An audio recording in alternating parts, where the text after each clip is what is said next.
दशमी, एकादशी और द्वादशी। एकादशी का व्रत, दशमी की रात्रि को जो आप भोजन करें वो सात्विक करें।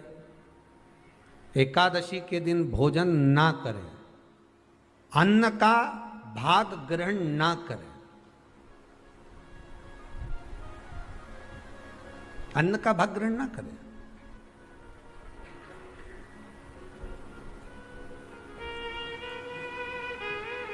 कितना सुंदर कहा है महाराज जी। यदि आपके यहां पर गौ माता है, आपके घर में अगर गौ माता विराज रही है, आपके घर में अगर गौ माता है, गाय की अगर आप सेवा कर रहे हैं, अच्छा कितना सुंदर लिखा है धेनु मानस में। गीता प्रेस गोरखपुर की गौ अंक को निकालकर पढ़िए कल्याण का, उसमें लिखा है ब्रह्म मुहूर्त में सुबह के समय पर गाय की पूंछ को पकड़कर या गाय की रस्सी को पकड़कर जो 2 कदम भी चल लेता है, उसके लिए भगवान विष्णु बैकुंठ का मार्ग और कुबेर का मार्ग प्रशस्त कर कर खोल देता। जरा पढ़िए धेनु मानस को, पढ़िए गौ अंक, पढ़िए गीता प्रेस गोरखपुर का कल्याण का अंक निकाल कर पढ़िए कि गाय का मात्र रस्सी पकड़कर 2 कदम चलने वाले के लिए मार्ग प्रशस्त हो जाता। एकादशी के दिन अगर आपका व्रत है तो आप भूलवश भी डब्बे में रखी हुई रोटी गाय को ना देते हुए कुछ थोड़ा सा फल, फलहार, कोई केला, कोई सेब, जो आप खाते हो, अंगूर, पपीता, जो आप ग्रहण कर रहे हो, उसका थोड़ा सा भाग आप गाय को प्रदान करो। आप गाय को दीजिए।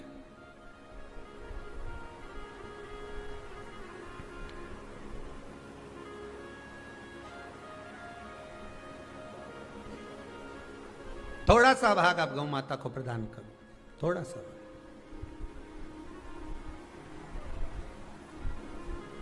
सारे व्रतों में केवल एक व्रत ऐसा होता है एकादशी का, जिसका उद्यापन पहली एकादशी पर भी कर सकते हो। सारे उद्यापन में केवल एक उद्यापन ऐसा होता है, सारे व्रतों में एक व्रत का उद्यापन ऐसा होता है, वो है एकादशी का। ये जरूरी नहीं कि 26 पूरी होगी तभी तुम करोगे, या तो पहली में ही कर लो या फिर 26 पूरी हो तब कर। पर उद्यापन, अगर तुमको ऐसा लगे कि हाँ मैं अभी तो जीऊंगी हो, अभी तुम्हारा बाल भी धोला नहीं हुआ, तुमको ऐसा लगे तो अभी तो मैं तो बढ़िया, तो फिर भले मत करो। पर एकादशी का नियम कह रहा है, एकादशी का यहाँ 18 नियम में से एक नियम कह रहा है कि एकादशी का उद्यापन पहली एकादशी पर भी हो सकता है, पहली पर भी कर सकता है, फिर तुम्हारा मन पड़े तब। क्यों? तो पहली पर करने से क्या फल मिलेगा? तो एकादशी की नियमावली कहती है, अगर मान लो आपने पहली एकादशी पर भी उद्यापन कर लिया, इसके बाद में जितनी एकादशी करोगे वो सारी तुम्हारे खाते में जुड़ती जाएगी। मतलब बैंक में खाता खोल लो, ठीक है, खाता खोल लिया, अब जितना कमाता जाओगा उसमें डालते जाओ, जितनी कमाई करके लाओगे उसमें जमा करते जाओ। एकादशी एक बार उद्यापन पहले में भी हो गया तो बाकी का पुण्य तुम्हारे खाते में आ जाएगा, उसका पुण्य। एकादशी का उद्यापन बड़े महीने में, माघ शुक्ल एकादशी के दिन, माघ का महीना हो, शुक्ल पक्ष की, जम के बोलिए, एकादशी हो, प्रयास करना कि आप उद्यापन करें। भले 5, 10, 11, 12 जितनी एकादशी हो जाए, 26 हो जाए तो ज़्यादा अच्छी है, नहीं तो आप करें तो माघ महीने की शुक्ल पक्ष की एकादशी के दिन आप उद्यापन करें, प्रयासरत करें, प्रयासरत। बड़े महीने के अंतर्गत जो उद्यापन, हाँ चतुर्मास के अंतर्गत उद्यापन नहीं होता एकादशी का, बहुत ध्यान दीजिए हमारा। ये जो सावन भादो कुंवर कार्तिक जो 4 महीना होते हैं भगवान के शयन करने के, इसके अंतर्गत एकादशी का उद्यापन नहीं होता, और इसके अंतर्गत उद्यापन करना भी नहीं चाहिए एकादशी हमारा। एकादशी का उद्यापन माघ महीने की शुक्ल पक्ष की एकादशी के दिन आप बहुत प्रेम से आनंद के साथ करिए महाराज। परंतु एकादशी के उद्यापन में सबसे ज्यादा अगर कुछ जरूरी होता है तो 24 तरह का नैवेद्य जरूरी होता है। कितने तरह का? 24 तरह का नैवेद्य। अब आप कहोगे गुरुजी उद्यापन हम कर रहे हैं एकादशी का, तो उसमें तो फलहार का हमें नैवेद्य बनाना चाहिए।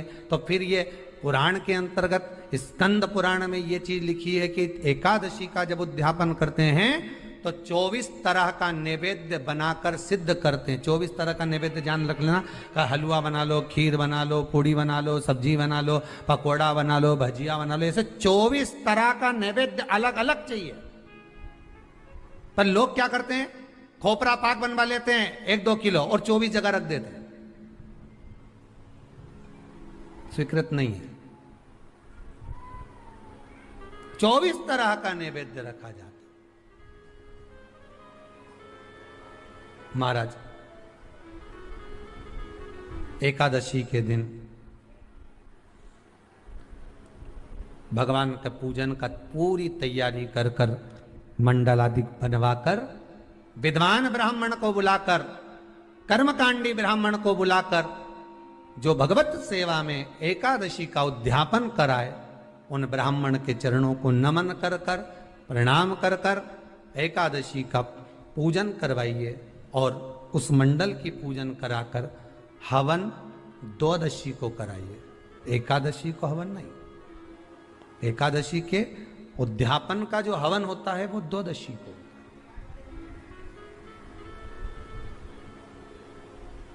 एकादशी का उद्यापन द्वादशी का बड़े प्रेम से आप खूब आनंद से हवन पूजन कराओ। पूजन कराने के बाद, हवन कराने के बाद 26 जोड़े ब्राह्मण ब्राह्मणी के बुलाकर भोजन कराकर उनको भाव से जो आप समर्पित कर सकते हो, जितनी आपकी सामर्थ्यता हो, उस सामर्थ्यता के अनुसार आप दान धर्म पुण्य करो, आप उन्हें प्रदान करो। और बन सके तो एकादशी की रात्रि को भी जागरण करें और द्वादशी के दिन जिस दिन हवन करें उसकी भी रात्रि को कुछ जागरण करें।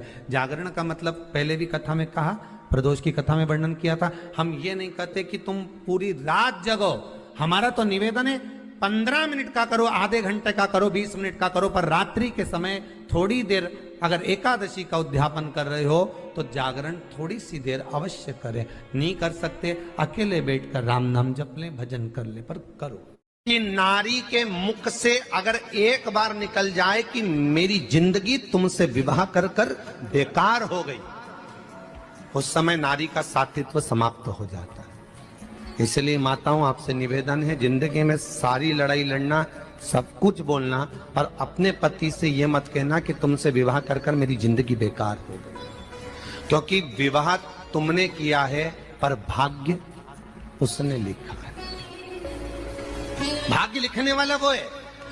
और आपसे फिर निवेदन करूंगा, राम मंदिर जाओ, कृष्ण मंदिर जाओ, शिव मंदिर जाओ, भवानी के मंदिर जाओ, तुम्हारे 33 कोटि देवताओं के मंदिर चले जाओ, गणेश जी के मंदिर जाओ, तुम्हारी मर्जी पड़े उस देवता के मंदिर जाना, कोई तुम्हारा भाग्य नहीं बदल सकता। जो तुम्हारी किस्मत में लिखा है वो तुमको भोगना पड़ेगा। तो बदलेगा कौन? तो उसका भी प्रमाण हमारे यहां शिव महापुराण कहती है। एक पारो नाम की विधवा स्त्री थी।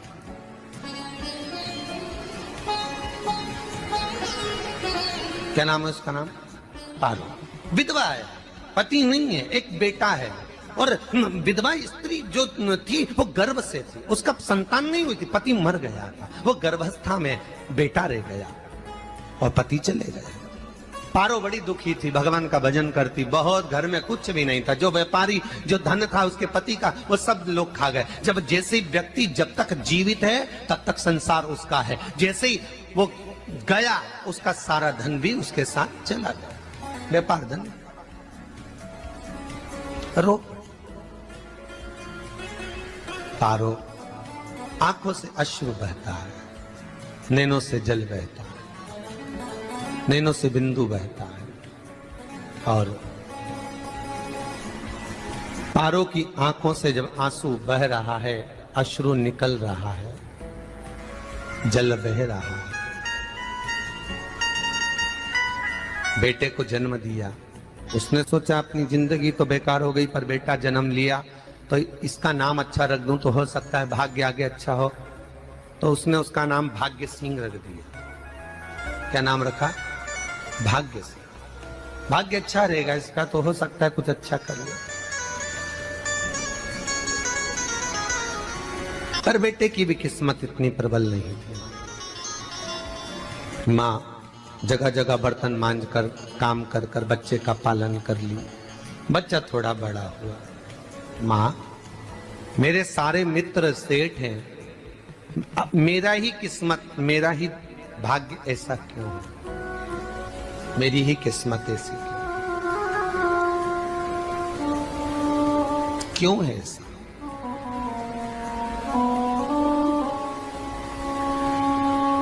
माँ मेरी किस्मत में इतना दुख क्यों लिखा है?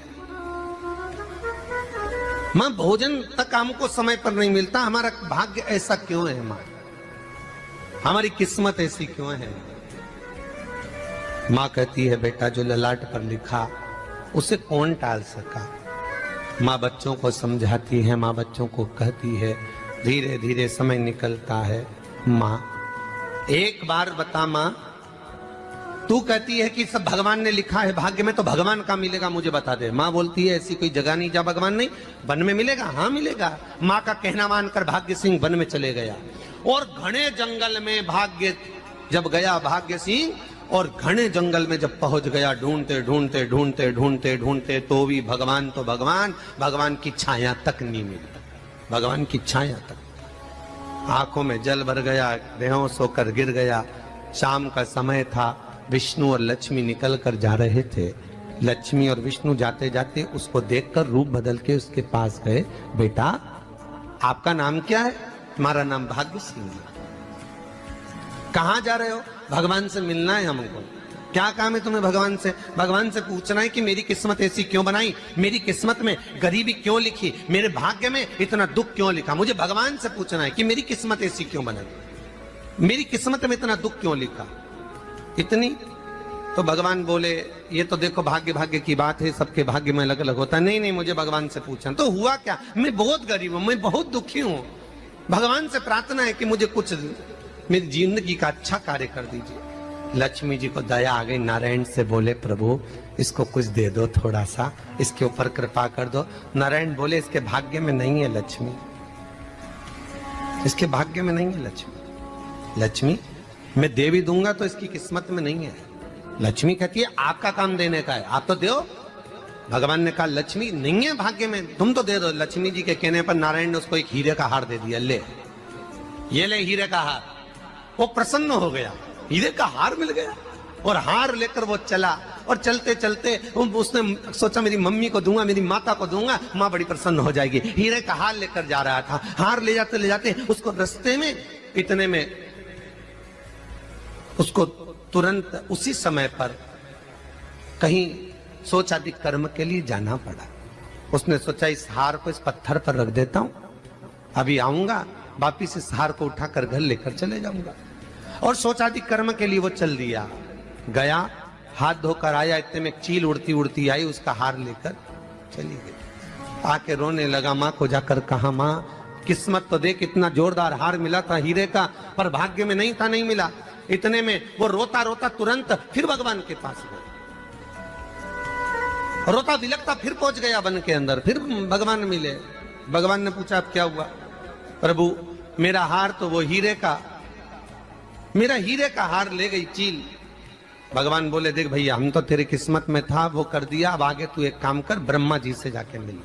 ब्रह्मा जी कहाँ मिलेंगे? यहां से आगे जा, ब्रह्मा मिल जाए। ब्रह्मा के पास गए। ब्रह्मा जी ने कहा क्या हुआ? ब्रह्मा जी मेरे भाग्य में गरीबी लिखी है, कुछ अच्छा कर दीजिए। ब्रह्मा जी कहते हैं तुम्हारा भाग्य में जो लिखा है वो तुम्हें भोगना पड़ेगा। नहीं नहीं आप कृपा करो। लक्ष्मी जी ने नारायण से कहा इसको कुछ कृपा कर दो। तो भगवान ब्रह्मा जी ने कहा चलो इसका भाग्य बदलने के लिए एक हीरे की अंगूठी दे देता हूं। भगवान ने उसको हीरे की अंगूठी दे दी। अब हीरे की अंगूठी दी, फिर वो लेकर चला। इतना खुश था, अब मुझे हीरे की अंगूठी मिल गई, अब मुझे हीरे की अंगूठी मिल गई। इतना प्रसन्न होकर जा रहा था, इतने में इसको लग गई प्यास। इसने सोचा पानी पी लूं। पानी पीने के लिए इसने मुंह को करा नीचे, जेब में रखी थी अंगूठी, वो पानी में लुढ़क गई। लुढ़कते से एक मछली निगल गई, अंगूठी भी हाथ से चली। देखिए, कोई कितना भी साथ दे दे, पर भाग्य में अगर सुख लिखा होगा तो वो अपने आप मिलेगा नहीं। फिर आया, फिर मां से कहा मां ऐसा हो। मां ने कहा चल जाने दे, तू रोज रोज बहाना बना के चले जाता है, दिन भर इधर उधर घूमता रहता है, शाम को आता है और बहाने बना के कहां की स्टोरी सुनाता रहता है, ना जाने कहां की कहानियां सुनाता रहता है। चल काम पे जा, कुछ काम कर तो भाग्य बदलेगा। नहीं नहीं मां, मैं सत्य बोल रहा हूं, नहीं माना। फिर चले गया।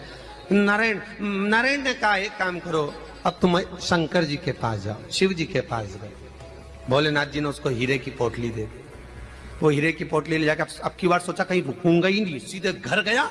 मम्मी को याद करा, माँ नहीं थी। उसने एक लोटे के अंदर हीरे रख दिए। मैं माता को ढूंढ के आता हूँ। माँ को ढूंढने गए, इसमें चोर घुस गए घर के अंदर, लोटा ही ले गए हीरे का। फिर आके देखा, फिर माँ ने कहा, फिर बहाने बनाया तूने, फिर स्टोरी सुने, फिर कहानी सुने। माँ मैं सत्य कह रहा हूं, सत्य कह रहा हूं। आखिरी में हार गया। फिर भगवान विष्णु और ब्रह्मा ने एक ही बात कही, तू शंकर के मंदिर की चौखट पर जा। वहां क्या करना पड़ेगा मुझे? कुछ मत करना, केवल उसकी चौखट पर जाकर उसका दीदार करना, उसका दर्शन करना। उससे क्या होगा? भगवान विष्णु और ब्रह्मा कहते हैं 33 कोटि देवताओं के पास जाएगा तो कुछ नहीं होने वाला, पर शंकर के दरवाजे पर भाग्य देवी रोज प्रतिदिन झाड़ू लगाती है। कौन झाड़ू लगाती है? भाग्य देवी। आपसे निवेदन है, बहुत सुंदर कथा है, इससे समझना कि विष्णु ब्रह्मा राम कृष्ण आदि 33 कोटि देवताओं के पास तुम चले जाओ, कोई तुम्हारा भाग्य नहीं बदल सकता। हाँ, अगर भाग्य देवी का तुम स्मरण करो, किसी मंदिर में जाना तो ये भगवान से कहना भगवान लक्ष्मी दो, भगवान से लक्ष्मी मत मांगना, भगवान से कहना मेरा भाग्य ऐसा कर दो, या भाग्य देवी की कृपा मुझ पर बरसा दो जिससे मेरा भाग्य बदल जाए, कुछ अच्छा हो जाए मेरी जिंदगी में। तो जाके शंकर के मंदिर के बाहर खड़े हो, भाग्य देवी मां झाड़ू लगाती है, भाग्य देवी उनकी चौखट पर बैठी रहती है। तू जा, उससे क्या होगा? बस देवता तो तेरी जिंदगी बदलने के लिए कब से इंतजार कर रहे हैं, पर तेरा भाग्य नहीं बदल पा रहा। तेरा भाग्य बदलेगी तो भाग्य देवी ही बदलेगी। गया, शिव मंदिर के दरवाजे पर जाकर खड़ा हो जाता, भीड़ होती तो दरवाजे से दर्शन कर लेता, बाबा से नयन मिलाता, रोज प्रतिदिन जाता। एक दिन शंकर जी ने भाग्य देवी से कहा, देवी इसका भाग्य बदल दो। देवी कहती है, भोलेनाथ इसकी किस्मत में ब्रह्मा जी ने यही लिखा है दुख, इसकी किस्मत में ठोकरें खाना ही लिखा है।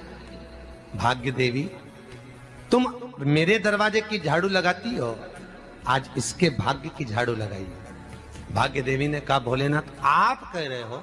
हाँ मैं कह रहा हूं, क्योंकि मेरे दरवाजे पर इतने दिन से रोज आ रहा है और मेरे दरवाजे से खाली चले जाए अच्छा नहीं लगता। भाग्य देवी ने भाग्य बदला। एक सोने का सिक्का झाड़ू लगाते लगाते दरवाजे पर पटक दिया।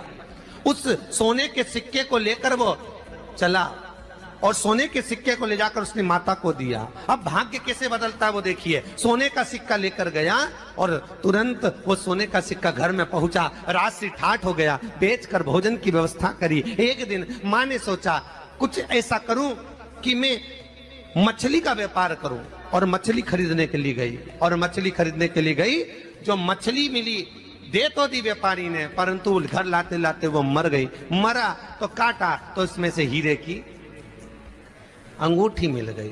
अंगूठी तो मिली, इतने में मां ने कहा, देखो भगवान ने बड़ी कृपा करी, हीरे की अंगूठी मिली। बेटे ने कहा, ये मेरी ही अंगूठी है, मछली निगल गई थी। मां ने कहा, बेटा जाओ, थोड़ा आज ब्राह्मण भोजन करने आएंगे, थोड़ी लकड़ी काट कर लिया। बेटा लकड़ी काटने गया, एक पेड़ पर, सूखे पेड़ पर चढ़ा लकड़ी काटने के लिए। काटते काटते उसको पेड़ की डाली पे एक हार टंगा हुआ दिख गया। वो हार वही था जो हीरे का चील लेकर गई थी। वो हार प्राप्त हो गया।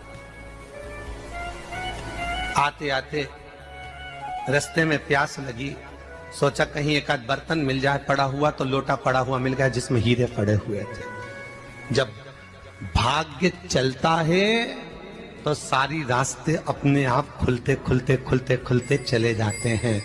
जब भाग्य नहीं चलता तो चाहे कोई हीरा दे दे, चाहे कोई सोना चांदी दे दे, चाहे कोई फैक्ट्री खुलवा के दे दे, तो भी कुछ दिन में ठप्प हो जाए। भाग्य चलेगा तो धन आएगा, भाग्य नहीं होगा नहीं। तो भी कुछ मत करो, क्या करना है बोलो तो।